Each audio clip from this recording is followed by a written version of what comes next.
నమస్కారం అమరావతి న్యూస్ కి స్వాగతం. ఈనాటి వార్తా విశేషాలు. ఆంధ్రప్రదేశ్లోని దర్యాప్తు విచారణ సంస్థలతో సచివాలయంలో సీఎం చంద్రబాబు భేటీ అయ్యారు. ప్రస్తుతం రాష్ట్రంలో జరుగుతున్న పలు కేసుల విచారణ, వాటి దర్యాప్తునికి సంబంధించిన అంశాలపై సమీక్ష నిర్వహించారు. ఫైబర్ నెట్, మదనపల్లిలో ఫైళ్ల దగ్ధం, ఇసుక దోపిడీకి సంబంధించిన కేసులపై ఆరా తీశారు. మదనపల్లి ఫైల్స్ దగ్ధం కేసుపై సిఐడి విచారణ జరుపుతోంది. దీనికి సంబంధించి రాష్ట్రంలో చేపట్టిన చర్యలతో పాటు కేసు పురోగతిపై చంద్రబాబు అడిగి తెలుసుకున్నారు. రాష్ట్ర వ్యాప్తంగా గతంలో జరిగిన ఇసుక దోపిడీపైన విచారణ జరుగుతోంది. దీనిపైన సీఎం వాకప్ చేశారు. మద్యం కుంభకోణం పైన సంబంధిత అధికారుల్ని చంద్రబాబు వివరణ అడిగారు. ఈ భేటీలో ప్రభుత్వ ప్రధాన కార్యదర్శి నీరబ్ కుమార్, డీజీపీ ద్వారకా తిరుమలరావు, హోంశాఖ ముఖ్య కార్యదర్శి Kumar Vishwajit, vigilance DG, CID chief హాజరయ్యారు. అక్టోబర్ 15 నుంచి పూర్తి స్థాయిలో ఇసుక అందుబాటులో ఉంటుందని మంత్రి కొల్లు రవీంద్ర తెలిపారు. పేదలందరికీ ఉచితంగా ఇసుక అందించి తీరుతామని, త్వరలోనే ఇసుక సమస్యని పరిష్కారం అవుతుందని మంత్రి తెలియజేశారు. అక్టోబర్ 15 నుంచి ఇసుక రీచుల్ని ప్రారంభించనున్నట్లు చెప్పారు. బోట్మెన్ సొసైటీలు, పట్టా భూముల్లో ఇసుక తవ్వకాలని కూడా చేపడతామని చెప్పారు. దూర ప్రాంతానికి రవాణా ఛార్జీలు అధికం అవుతున్నాయనే సమస్యను పరిష్కరిస్తామని అన్నారు. రాష్ట్రంలో గత ప్రభుత్వంలో చేసినటువంటి అరాచక వల్ల అన్ని వ్యవస్థలు కూడా దెబ్బతిన్నాయి. ఇవాళ వాటిని అన్నిటి కూడా ఒక్కొక్కటి ముందుకు తీసుకెళ్లే దాంట్లో భాగంగా ఉచిత ఇసుకని ప్రభుత్వం ప్రవేశపెట్టడం జరిగింది. ఏపీ శాండ్ మెకానిజం కూడా స్టార్ట్ చేసుకుని, పోర్టల్ స్టార్ట్ చేసుకుని ఆన్లైన్లోనే బుకింగ్ చేసుకుని డెలివరీ ఇచ్చే కార్యక్రమాన్ని తీసుకుంటున్నాం. ప్రస్తుతం మాన్సూన్ సీజన్ అవడం వల్ల అక్టోబర్ 15 వరకు కేవలం స్టాక్ పాయింట్స్ లో మాత్రమే తీసుకెళ్లాలని, దానివల్ల కొద్దిగా దూర ప్రాంతాలు అవడం వల్ల ట్రాన్స్పోర్టేషన్ ఛార్జెస్ ఎక్స్ట్రా అవుతున్నాయి. రాబోయే కాలంలో అక్టోబర్ 15 నుంచి పూర్తిగా అన్ని రీచెస్ కూడా ఓపెన్ చేయడం జరుగుతుంది. కాబట్టి ఎవరైనా ఆ రీచెస్ నుంచి తీసుకెళ్లేదానికి అవకాశం ఉంటుంది. ఇదే కాకుండా పట్టా ల్యాండ్స్ కూడా ఇవాళ మేము జీవో కూడా ఇవ్వబోతా ఉన్నాం. దాని ఆధారంగా సొంత పట్టా ల్యాండ్స్ ఉన్నటువంటి దాంట్లో కూడా ఇసుక తీసుకెళ్తే ఖచ్చితంగా అతి తక్కువ ధరకే శాండ్ అందించాలని రాష్ట్ర ప్రభుత్వం ఆలోచన. వాళ్ళు చేసినటువంటి అరాచకాల వల్లే ఇవాళ ఈ పరిస్థితి వచ్చింది. సెప్టెంబర్ 30వ తేదీన ఉచిత వినికిడి పరికరాలను పంపిణీ చేస్తున్నట్లు డాక్టర్ కిరణ్ కుమార్ తెలిపారు.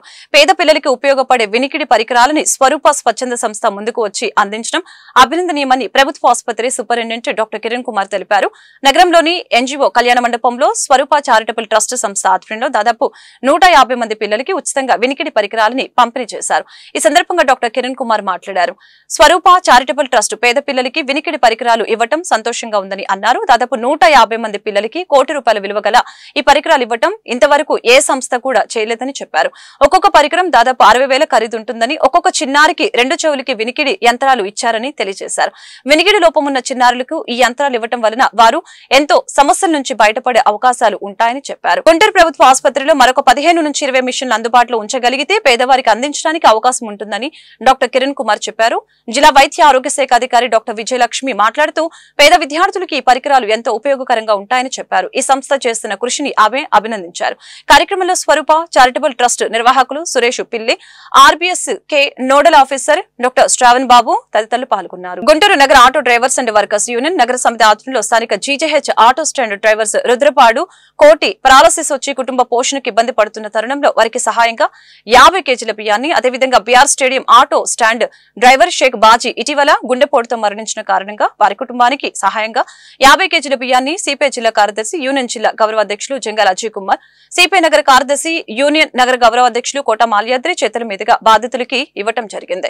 కార్యక్రమంలో ఏఐటియుసి జిల్లా అధ్యక్షులు ఆకిటి అరుణ్ కుమార్, నగర ఆటో యూనియన్ కార్యదర్శి మంగా శ్రీనివాసరావు, అధ్యక్షులు Kurakula Ramprasad, GJH auto stand నాయకులు Shiva, ఈసుబు, బుడే Saidulu, BR stadium stand నాయకులు రజాక్, అంకమ్మరావు, బాబర్, అక్బర్ తదితరులు పాల్గొన్నారు. విశ్వ హిందూ పరిషత్ ఆధ్వర్యంలో గుంటూరు కలెక్టరేట్ కార్యాలయం ఎదురుగా ధర్నా కార్యక్రమాన్ని నిర్వహించారు. అనంతరం గుంటూరు కలెక్టర్ కార్యాలయం కాన్ఫరెన్స్ హాల్లో ప్రజా సమస్యల పరిష్కార వేదిక కార్యక్రమంలో కలెక్టర్ కి అర్జీలు అందజేశారు. ఈ సందర్భంగా హిందూ ఐక్య వేదిక కార్యదర్శి అనిల్ బెహ్రా మీడియాతో మాట్లాడారు. అలాగే దేశవ్యాప్తంగా విశ్వ హిందూ పరిషత్ ఆధ్వర్యంలో ఈ రోజు ధర్నా నిర్వహిస్తున్నామని చెప్పారు. తిరుపతి శ్రీ వెంకటేశ్వర స్వామి దేవస్థానం లడ్డు ప్రసాదంలో జరిగిన కల్తీపై పూర్తి విచారణ జరిపి కల్తీకి కారకులైన వారిని వెంటనే అరెస్టు చేయాలని డిమాండ్ చేయడం జరిగింది. అన్య మతస్థుల ఉద్యోగుల్ని వెంటనే వేరే సెక్షన్లకు మార్చాలని కోరారు. హిందూ దేవాలయాలని ప్రభుత్వ ఆధీనంలో నుంచి తీసివేసి హిందూ ధార్మిక సంస్థలకు అప్పగించాలని కోరారు. ఏదైతే తిరుమల తిరుపతి లడ్డు విషయం ఉందో, తిరుపతిలో అపవిత్రం అయిందన్నట్టు కార్యక్రమం ఏదైతే ఉందో దాన్ని నిరసిస్తూ ఈరోజు విశ్వ హిందూ పరిషత్ ఆధ్వర్యంలో జాతీయ స్థాయిలో నిరసన దీక్ష కార్యక్రమాలను చేపట్టడం, అట్లాగే కలెక్టర్ గారికి మెమరాండం ఇవ్వడం జరుగుతోంది. అయితే ఈరోజు మేము ఒక విషయాన్ని తెలియజేస్తున్నాం.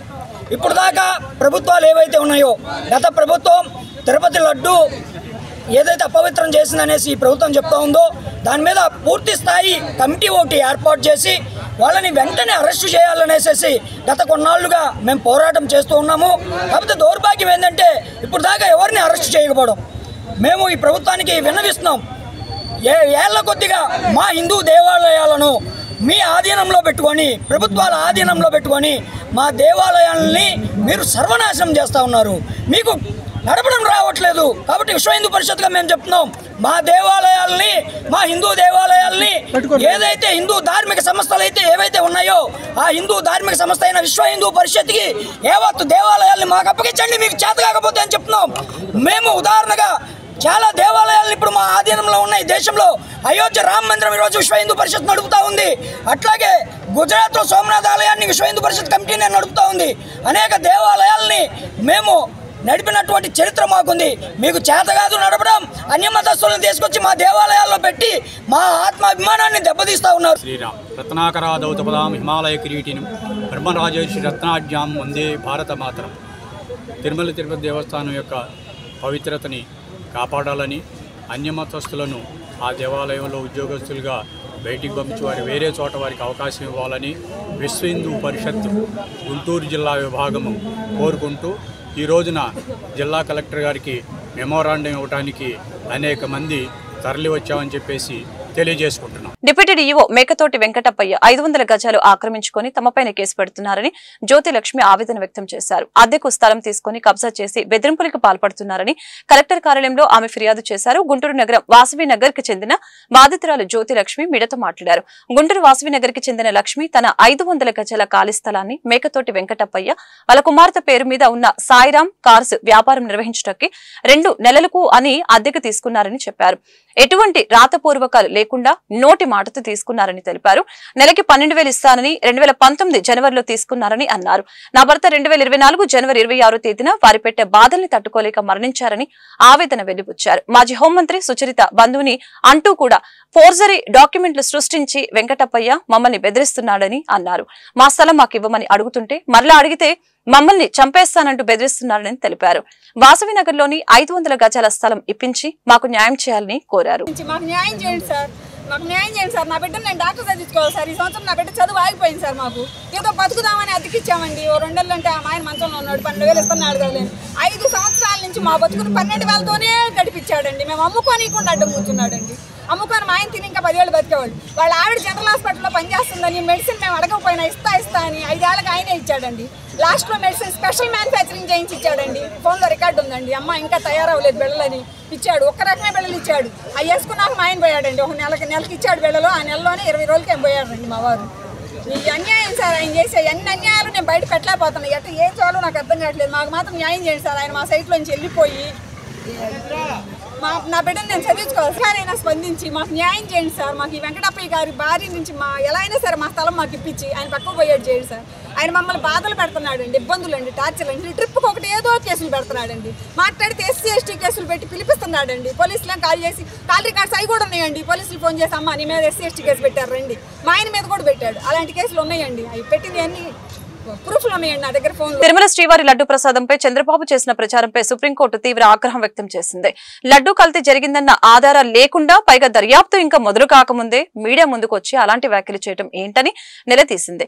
దేవుని రాజకీయాల్లోకి లాగొద్దంటూ చురుకులు అంటించింది. తాజా పరిణామాలపై వైఎస్ఆర్సీపీ నేతలు ఒక్కొక్కరుగా స్పందిస్తున్నారు. భారతీయ తత్వ శాస్త్రంలో లౌకిక అలౌకిక అంశాలతో పాటు కాస్మాలజీ, మెటాఫిజిక్స్ వంటి ఆధునిక శాస్త్రాలు కూడా ఉన్నాయని భారత మాజీ ఉపరాష్ట్రపతి ఎం వెంకయ్యనాయుడు తెలిపారు.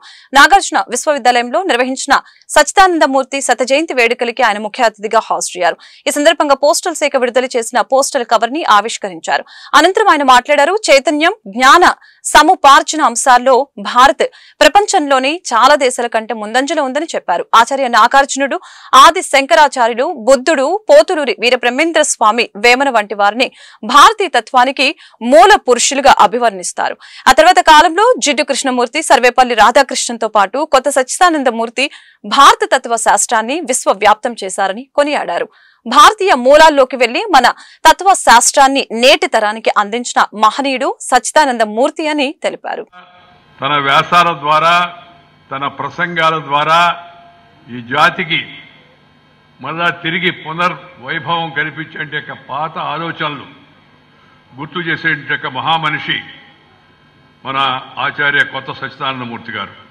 ఈ భూమండలంలో కోట్లాను కోట్ల జీవరాశులు ఉన్నాయి. ఈ జీవరాశులన్నింటిలో ఉత్కృష్టమైన జీవరాశే మనిషి. మిగిలిన జీవులకు మనిషికి ఉన్న ప్రధానమైన తేడా ఇది ఎప్పుడు గుర్తుపెట్టుకోవాలి మనం.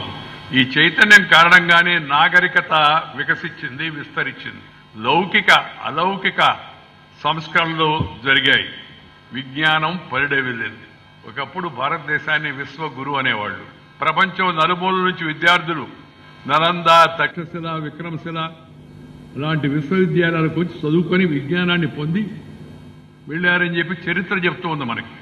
ఆ తర్వాత ఈ పాశ్చాత్యులు ఇంగ్లీష్ వాళ్ళు వచ్చి మన దేశం మీద దాడి చేసి మన దేశాన్ని దోచుకొని, సంపదను దోచుకొని, కొంతమంది మన నాయకుల యొక్క మనసులు కూడా దోచుకొని, సంపద దోచుకోబోయారు కానీ మనుషుల యొక్క మనసు కూడా దోచుకోరు కొన్ని.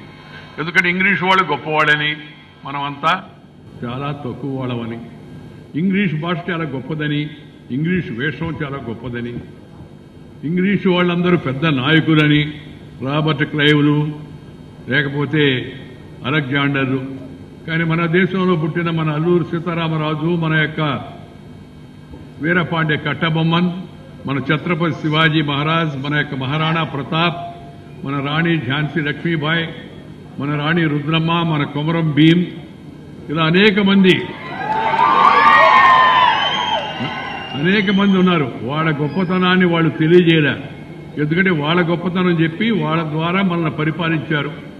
కలెక్టర్ కార్యాలయంలో నిర్వహించిన ప్రజా సమస్యల పరిష్కార వేదిక గ్రీవెన్స్ డేకి అనూహ్య స్పందన వచ్చింది. జిల్లా నలుమూలల నుంచి ప్రజలు గ్రీవెన్స్ డేకి తరలివచ్చారు. Collector Nagalakshmi, joint collector Bhargava Teja, ఇతర అధికారులు ప్రజల వద్ద నుంచి ఫిర్యాదులు స్వీకరించారు. పింఛన్లు, రేషన్ కార్డులు, భూముల సర్వే, భూముల వివాదాలు, అధికారుల నిర్లక్ష్యంపై అధికంగా ఫిర్యాదులు అందాయి. ప్రజల వద్ద నుంచి ఫిర్యాదులు స్వీకరించిన అధికారులు తక్షణమే పరిష్కారం చేయాలని సంబంధిత శాఖలకి ఆదేశాలు జారీ చేశారు. గ్రీవెన్స్ డేలో ఫిర్యాదులు అందించిన బాధితులు వారి సమస్యల్ని మీడియాకు కూడా వివరించారు.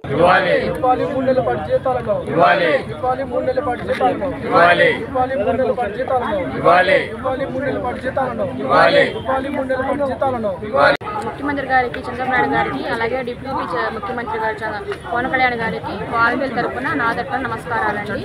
ఈరోజు మా ముఖ్య ఉద్దేశం ఏమిటంటే వాలంటీర్ ఇచ్చిన హామీ ఏదైతే ఉందో వాలంటీర్ విధుల్లోకి తీసుకోవాలని, అలాగే మాకు 3 నెలల బకాయిల్ని వెంటనే చెల్లించాలని ఈ ప్రభుత్వాన్ని మేము కోరుతున్నాము. అలాగే మాకు విధుల్లో అవకాశం కల్పించాలని, యథావిధిగా మమ్మల్ని కొనసాగించాలని మా తరఫున, వాలంటీర్ తరఫున, అసోసియేషన్ తరఫున మేము కోరుతున్నాం. ఎలక్షన్లో 10,000 ఇస్తామని హామీ ఇచ్చారండి. రాజీనామా చేసిన వాళ్ళని వదిలేసి మిగిలిన వాళ్ళ వరకైనా మాకు అవకాశం కల్పించాలని మేము కోరుకుంటున్నామండి. ప్రజా సమస్యల్ని పరిష్కరించడంలో జవాబుదారీతనంతో పనిచేయాలని పోలీసు సిబ్బందిని జిల్లా ఎస్పీ సతీష్ కుమార్ ఆదేశించారు. బాధితులకి సత్వరమే న్యాయం జరిగేలా చూడాలని చెప్పారు. ప్రజా సమస్యల పరిష్కార వేదిక స్పందన కార్యక్రమంలో భాగంగా గుంటూరు జిల్లా నుంచి వచ్చిన బాధితులు తమ సమస్యల్ని పరిష్కరించాలని జిల్లా ఎస్పీకి విజ్ఞాపన పత్రాలు అందజేయడం జరిగింది. ప్రధానంగా కుటుంబ వివాదాలు, భార్యాభర్తల గొడవలు, ఆర్థికపరమైన సివిల్ అంశాలపైనే కాకుండా పోలీసు సిబ్బంది వైఫల్యాలపై ఫిర్యాదులు అందాయి. ఇప్పటికైనా నాకు న్యాయం జరగాలి సార్. నా బిడ్డను చంపిన ప్రతి ఒక్కరికి పడాలి సార్ శిక్ష. ప్రతి ఒక్కరికి. డాక్టర్లు కూడా దీంట్లో ఇన్వాల్వ్ అయి ఉన్నారు. మమ్మల్ని ఇప్పుడు బెదిరిస్తున్నారు, మీరు ఈ కేసులతో బయటికి రావద్దు అని చెప్పి, ఇప్పుడు మేము చెయ్యము ఆ నలుగురిని అని చెప్పి మమ్మల్ని బెదిరిస్తున్నారు. నా పేరు శంకర్లీల, మాది రత్నగిరి నగరు. నా కూతురు ఒక్కగానొక్క కూతురు జనని డిగ్రీ చదువుతుంది, విజ్ఞానంలో ఫైనల్ ఇయర్ చదువుతుంది. ఆటో ఎక్కే క్రమంలో ఒక ఆటో అతను బండారు ఆనంద్ అతను డ్రాప్ చేసి నా బిడ్డను తీసుకుని వెళ్ళిపోయి పెళ్లి చేసుకున్నాడు. పెళ్లి చేసుకుని 14 నెలలకి నా బిడ్డను వాళ్ళు కుటుంబ సభ్యులు అందరూ కలిసి ప్లాన్డ్గా నా బిడ్డను చంపేశారు. మేము ఫస్ట్ మిస్సింగ్ అని కంప్లైంట్ ఇవ్వడానికని వెళ్ళినప్పుడు 2022 జూలై 4వ తారీఖు మిస్సింగ్ కంప్లైంట్ అని ఇవ్వడానికి వెళ్తే నల్లబోర్ స్టేషన్కి మా మిస్సింగ్ కంప్లైంట్ తీసుకోకుండా మా పైనే మర్డర్ కేసు పెట్టారు. మర్డర్ కేసు పెట్టి జడ్జి గారి ముందు మమ్మల్ని ప్రవేశపెట్టారు. ప్రవేశపెడితే అసలు ఎవరు చనిపోయారని జడ్జి గారు అడిగితే ఎవరు చనిపోలేదు మేడం, వీళ్ళు చంపుతామన్నారంట అని అంటే, ఓకే చంపుతానంటేనే బాధితుల మీదే నువ్వు ఈ కేసు కడతావా, బాధితుల మీదే నువ్వు మర్డర్ కేసు కడతావా అని చెప్పి బాధితుల మీదే మర్డర్ కేసు కట్టి ఫ్యామిలీని మొత్తం మీరు జైల్లో వేయాలని చూస్తారా? అసలు నువ్వు చదువుకునే వచ్చావా, ఈ సెక్షన్లో చదువుకునే కట్టావా నువ్వు అని చెప్పి జడ్జి గారు ముందు మిస్సింగ్ కంప్లైంట్ తీసుకొని పిల్లకి బైండ్ ఓవర్ రాసి పిల్లకి కౌన్సిలింగ్ ఇప్పించి ముందు మిస్సింగ్ కంప్లైంట్ కట్టండి అని ఐఓ గారిని మమ్మల్ని తీసుకెళ్లిన రిమైండ్ రిపోర్ట్ని గీత కొట్టి ఇసిరేసిన తర్వాత మమ్మల్ని మళ్ళీ వెనక్కి తీసుకెళ్లిపోయి సిఏ గారు బత్తులు శ్రీనివాస్ గారు మాకు చేసిన అన్యాయం మామూలుగా కాదు సార్, నాకు చేసిన అన్యాయం మా పిల్ల చనిపోతే మా పిల్లని మిస్ అయ్యి మేము వెళ్తే మా మీద ఈ సెక్షన్లో కేసు కట్టారేంటండి అని అడిగితే, నువ్వు ఇంకా ఎక్కువగా మాట్లాడిన దీన్ని హీట్ చేసేయండిరా బయటికి అని కూడా నన్ను అన్నారు. ఒక ఆడదానిలాగా నువ్వు నీ బిడ్డను పెంచారని అడిగారు నన్ను. ఒక ఆడదానిలాగా పెంచావా నువ్వు అని ఒక అధికారి నన్ను మాట అడిగాడు నన్ను. ఈ రోజు నా బిడ్డను చంపేసిన వాళ్ళని ఈ పోలీసులు అందరూ కలిసి ఈ పోలీసుల మీద బైండవర్ రాపీకోకుండా ఏమీ రాపీకోకుండా నా బిడ్డను వాళ్ళకి మీరేమైనా చేసుకోండిరా మేము ఉన్నాము అని చెప్పి ఒక ఈ అధికారులు వాళ్ళకి అప్పచెప్పేటప్పటికి నా బిడ్డని ఈ రోజు 14 నెలలు వాడుకుని వాడు చంపేశాడు. ఇప్పుడు ఏం కావాలో చెప్పండి. మేము ఇదంతా జరిగిన తర్వాత ఐజీ గారికి నాకు ఇంత అన్యాయం జరిగింది సార్ అని చెప్పి మేము ఐజీ గారికి నేను పెట్టుకున్నాను సార్. ఐజీ గారు డీటెయిల్ ఎంక్వైరీ చేస్తానమ్మా అని చెప్పి 2 కేసుల మీద మా మీద తప్పుడు పెట్టిన కేసు మీద పిల్ల చనిపోయినప్పుడు దాని మీద కలిపి 2 డీటెయిల్ ఎంక్వైరీ చేస్తానమ్మా అని చెప్పి డీటెయిల్ ఎంక్వైరీ చేశారు సార్.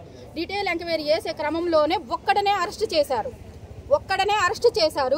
5 మీద వేధింపుల సెక్షన్లు పెట్టారు. మా మీద అయితే ఆ రోజు ఎప్పుడు తప్పుడు కేసు పెట్టిందో వల్లపు తిరుపతిరావు భార్య అంకలక్ష్మి, వాళ్ళ మా అమ్మాయిని తీసుకెళ్లిన వాడు వాడి మేనమామ భార్య, వాళ్ళ మీద 4 మీద వేధింపుల సెక్షన్ పెట్టి గుంటూరు గంటలమ్మ చెట్టు వీధిలో వేంచేసి ఉన్న వరప్రధాయిని శ్రీ వాసవి కన్యక పరమేశ్వర అమ్మవారి 162వ శ్రీదేవి నవరాత్రి మహోత్సవాలు అక్టోబర్ 3వ తేదీ నుంచి 12వ తేదీ వరకు అంగరంగ వైభవంగా ప్రారంభం కానున్నాయని దేవస్థాన పాలకవర్గం గౌరవ అధ్యక్షులు కొత్తూరి వెంకట నరసింహారావు, అధ్యక్షులు తెల్లాకుల లక్ష్మి గురుప్రసాద్, కార్యదర్శి పెనుగొండ వెంకట శ్రీనివాసరావు తెలిపారు.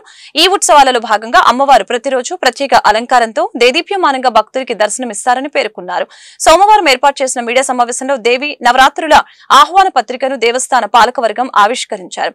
ఈ సందర్భంగా వారు మీడియాతో మాట్లాడారు. ప్రతి సంవత్సరం లాగే ఈ సంవత్సరం కూడా అమ్మవారి నవరాత్రుల్ని ఘనంగా నిర్వహిస్తున్నట్లు తెలియజేశారు. 12వ తేదీ సాయంత్రం 6 గంటలకి సెమీ పూజ అనంతరం అమ్మవారి ఊరేగింపు కార్యక్రమం నేత్రపరంగా జరుగుతుందని తెలిపారు. దేవస్థాన పాలకవర్గం ఆధ్వర్యంలో ఆధ్యాత్మిక కార్యక్రమాలతో పాటు పలు సేవా కార్యక్రమాలు నిర్వహిస్తున్నామని చెప్పారు. సమావేశంలో దేవస్థాన పాలకవర్గం గౌరవ సలహాదారులు సాతులూరి ప్రకాష్ రావు, కోశాధికారి ఘంటసాల వెంకట సత్య సురేష్, ప్రోగ్రాం కన్వీనర్ డోగిపర్తి సుజాత, చుండూరు నగేష్ కుమార్ తదితరులు పాల్గొన్నారు. జయవాసవి గుంటూరు గంటలమ్మ చెట్టు వీధిలో వేంచేసి ఉన్న వరప్రదాయని వాసవి కన్యకా పరమేశ్వర అమ్మవారి దేవస్థానం 162వ దసరా నవరాత్రుల్లో భాగంగా 3/10/2024 గురువారం ఉదయం 6 గంటల కలశ పూజతో ప్రారంభమవుతుంటాయి. ప్రతిరోజు కూడా భూరి విరాళ దాతలకు కుంకుమ పూజలు జరుగుతాయి. సాయంత్రం 10 రోజులు కూడా అమ్మవారి వివిధ రూపాల్లో అలంకారం జరుగుతూ ఉంటుంది.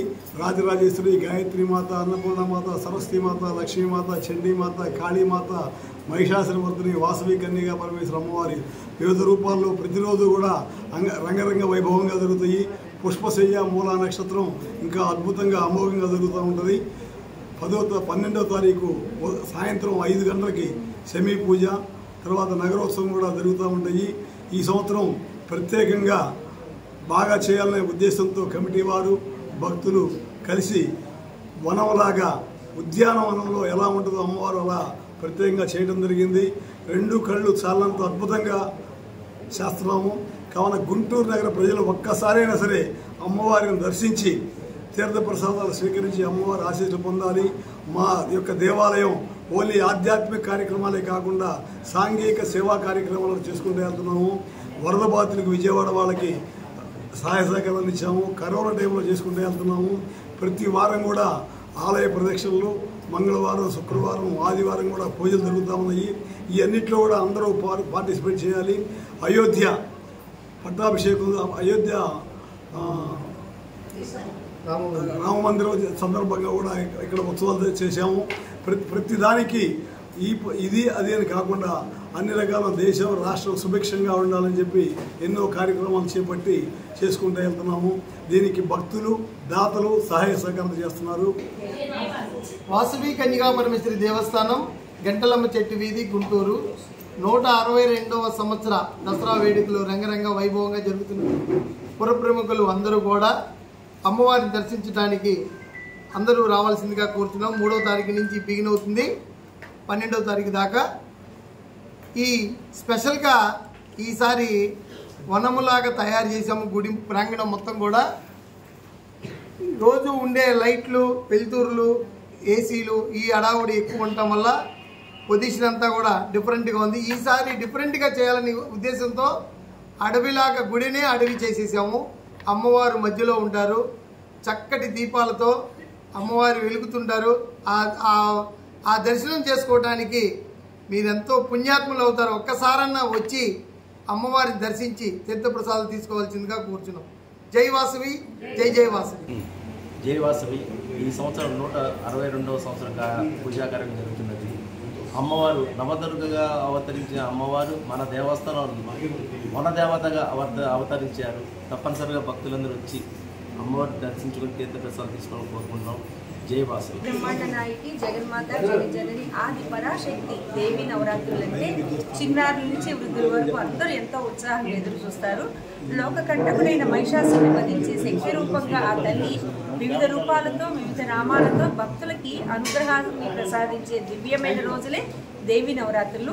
గుంటూరు గంటలమ్మ చెట్టు వీధిలో వేంచేసి ఉన్న వరదాయిని శ్రీ వాసవి కన్యకా పరమేశ్వరి అమ్మవారి దేవస్థానంలో అమ్మవారికి 162వ దేవి నవరాత్రులు అత్యంత వైభవంగా నిర్వహించడానికి ప్రత్యేకమైన ఏర్పాట్లు చేయడం జరిగింది. మరీ ముఖ్యంగా ఈ సంవత్సరం దేవస్థానం ప్రాంగణం అంతా కూడా ఒక అడవిలాగా ఆ తల్లిని వనదుర్గగా అమ్మవారిని ఈ రోజున ప్రతిష్ఠించడం జరిగింది. దేవి నవరాత్రుల్లో విశేషమైన అలంకారాల్లో మరింత ప్రత్యేకమైన శోభాయమానమైన సన్మోహనమైన దర్శనాన్ని అమ్మవారు అనుగ్రహిస్తారు. నగర ప్రజలందరికీ విజ్ఞప్తి చేస్తున్నాము, ప్రతి సంవత్సరం అత్యంత వైభవపేతంగా జరుగుతాయి. ఈ సంవత్సరం మరింత ప్రత్యేకంగా నిర్వహించడానికి భక్తులకు ఎటువంటి అసౌకర్యం కలగకుండా ప్రత్యేకమైన ఏర్పాట్లు కూడా చేయడం జరిగింది. దేవస్థానంలో విశేషమైన అలంకారంలో విశిష్టమైన వరప్రదాయిని భక్తుల కొంగు బంగారంగా విరాజిల్లుతున్న వాసవి కన్యకా పరమేశ్వరి అమ్మవారు గుంటూరు చుట్టుగుంట సెంటర్ లో వెంచేసి ఉన్న శ్రీ పోలేరమ్మ తల్లి దేవస్థానం 21వ శ్రీదేవి శరన్నవరాత్రి మహోత్సవాలు అక్టోబర్ 3వ తేదీ నుంచి 12వ తేదీ వరకు వైభవంగా ప్రారంభం కానున్నాయని ఎమ్మెల్సీ లేల్లాపిరెడ్డి, అడక శ్రీనివాసరావు, అంగడి శ్రీనివాసరావు తెలిపారు. చుట్టుగుంట పోలేరమ్మ తల్లి దేవస్థాన భక్త బృందం శ్రీదేవి శరన్నవరాత్రుల ఉత్సవ కమిటీ ఆధ్వర్యంలో ప్రతి సంవత్సరం ఈ ఉత్సవాలని ఘనంగా నిర్వహించుకుంటున్నామని పేర్కొన్నారు. సోమవారం ఆలయ ప్రాంగణంలో ఏర్పాటు చేసిన మీడియా సమావేశంలో దసరా శరన్నవరాత్రుల మహోత్సవాల ఆహ్వాన పత్రికను ఎమ్మెల్సీ లేల్లాపిరెడ్డి ఉత్సవ కమిటీ సభ్యులతో కలిసి ఆవిష్కరించారు. ఈ సందర్భంగా ఎమ్మెల్సీ మీడియాతో మాట్లాడారు. ఈ ఉత్సవాలలో అమ్మవారు ప్రతిరోజు ప్రత్యేక అలంకరణతో భక్తులకి దేదీప్యమానంగా దర్శనమిస్తారని తెలిపారు. అలాగే ప్రతిరోజు ఆధ్యాత్మిక కార్యక్రమాలతో పాటు సాంస్కృతిక కార్యక్రమాలు ఉంటాయని వెల్లడించారు. కార్యక్రమంలో ఉత్సవ కమిటీ సభ్యులు, కార్పొరేటర్లు అడక పద్మావతి, అచ్చాల వెంకట్రెడ్డి, కాండ్రకొండ గురువయ్య, ఎర్రం కృష్ణారెడ్డి, భవనం శ్రీనివాసరెడ్డి, కుమ్మర చంద్రశేఖర్ ప్రసాద్, సాంబిరెడ్డి, రామకృష్ణ తదితరులు పాల్గొన్నారు. జిల్లాలోనే ఒక ప్రత్యేకత కలిగినటువంటి దేవాలయం చుట్టుకుంట పోలేరమ్మ తల్లి దేవస్థానం. ఎందుకంటే సహజంగా ప్రతి గ్రామానికో ప్రతి పట్టణానికో దేవతలు, గ్రామ దేవతల పేరుతోనో దేవతల పేరుతోనో మనం ఇప్పుడు కూడా పూజిస్తూ ఉంటాం. గుంటూరు నగరానికి సంబంధించి చుట్టుకుంట ప్రాంతంలో ఉన్నటువంటి పోలేరమ్మ తల్లివారు దేవతగా, ఎందుకంటే నగరానికే దేవతగా కొలుస్తున్నటువంటి పరిస్థితులు దశాబ్దాల తరబడిగా చూస్తూ ఉన్నాం. నవరాత్రి మహోత్సవాలకు సంబంధించి 21 సంవత్సరాల కిందట ప్రారంభించినటువంటి ఈ ఉత్సవాలు 8 మంది కమిటీతో ప్రారంభమైతే ఇప్పుడు 86 మంది కమిటీ సభ్యులు. ఒక చిత్రమైనటువంటి వాతావరణం ఏంటంటే ఇందులో ఈ కమిటీలో అన్ని కులాల వారికి సంబంధించి, అన్ని మతాల వారికి సంబంధించి కూడా ఈ ఉత్సవ కమిటీలోనూ సభ్యులుగా ఉండి కులాలు, మతాలు, ప్రాంతాలన్నీ కూడా పక్కన పెట్టి అందరికీ కూడా, ఎందుకంటే ఒక నమ్మకం, ఒక విశ్వాసం, అమ్మవారి పూజలు ప్రారంభమైనటువంటి రోజులు, నవరాత్రి ఉత్సవాలను ఈ ప్రాంతంలో ప్రారంభించిన రోజు నుంచి కూడా ఈ ప్రాంతంలో ప్రశాంతమైనటువంటి వాతావరణం. ఈ ప్రాంతానికి సంబంధించి అందరూ కూడా కులాలు, మతాలు అన్నీ కూడా మరిచి అందరూ కూడా అన్నదమ్ములుగా కనబడుతున్నటువంటి పరిస్థితులు ఉన్నాయంటే అమ్మవారి ఆశీస్సుల వల్లనే అది సాధ్యమైందనేది అందరూ కూడా బలంగా నమ్ముతున్నటువంటి వ్యక్తులుగా మేమందరం కూడా ఉన్నాం. ఈ ఉత్సవాల్లో కూడా చుట్టుకుంట ప్రాంతానికి సంబంధించినటువంటి భక్తులే కాకుండా నగరానికి సంబంధించి జిల్లాలో ఉన్నటువంటి వేలాది మంది ప్రతిరోజు కూడా వేలాది మంది భక్తులు ఇక్కడికి వచ్చి కార్యక్రమాల్లో పాల్గొని ఎందుకంటే ప్రతిరోజు కూడా ప్రత్యేకమైనటువంటి కార్యక్రమాలు కూడా కొనసాగుతూ ఉంటాయి. ఆ కార్యక్రమాల్లో పాల్గొని అమ్మవారి ఆశీస్సులు పొందే పరిస్థితులు చూస్తూ ఉన్నాం. రేపు 3వ తారీఖు నుంచి ప్రారంభమై 12వ తారీఖు వరకు కూడా ఈ ఉత్సవాల్ని పెద్ద ఎత్తున అందరూ కూడా కలిసి ఇది ప్రత్యేకించి ఒకళ్ళ వాళ్ళను వీళ్ళను కూడా అందరూ కూడా ఈ ప్రాంతంలో ఉన్నటువంటి అందరూ కూడా కలిసి అందరూ కూడా ఈ ఉత్సవాలను పెద్ద ఎత్తున నిర్వహిస్తున్నటువంటి పరిస్థితులు భక్తులందరూ కూడా విజ్ఞప్తి చేస్తా ఉన్నాం. అందరూ కూడా ఈ ఉత్సవాల్లో భాగస్వాములు కావాలని అందరినీ కూడా మనస్ఫూర్తిగా గుంటూరు నగర ప్రజలకి దేవి నవరాత్రుల శుభాకాంక్షలు. మా చుట్టుకుంట పోలేరమ్మ తల్లి దేవస్థానం నందు గత 21 సంవత్సరాల నుంచి కూడా అత్యంత వైభవంగా గుంటూరు నగరంలోనే ఒక ప్రతిష్టాత్మకంగా దేవి నవరాత్రులు కులాలకు మతాలకు అన్ని అతీతంగా ఈ ఉత్సవం అమ్మవారి దర్శనానికి వేలాదిగా భక్తులు చేస్తుంటారు. ఈ ఉత్సవాల్ని గుంటూరు నగర ప్రజలు ఈ చుట్టూ పరిసర ప్రాంత ప్రజలు కూడా ఈ శ్రీ దేవి నవరాత్రులు చుట్టుకుంట తల్లి దేవస్థానం జరుగుతున్న దేవి నవరాత్రుల్ని విజయవంతం చేయవలసిందిగా ఉత్సవ కమిటీ తరఫున కోరుతున్నాం. ఈ వార్తలు ఇంతతో సమాప్తం. మరొక బులెటిన్లో మళ్ళీ కలుద్దాం. నమస్కారం.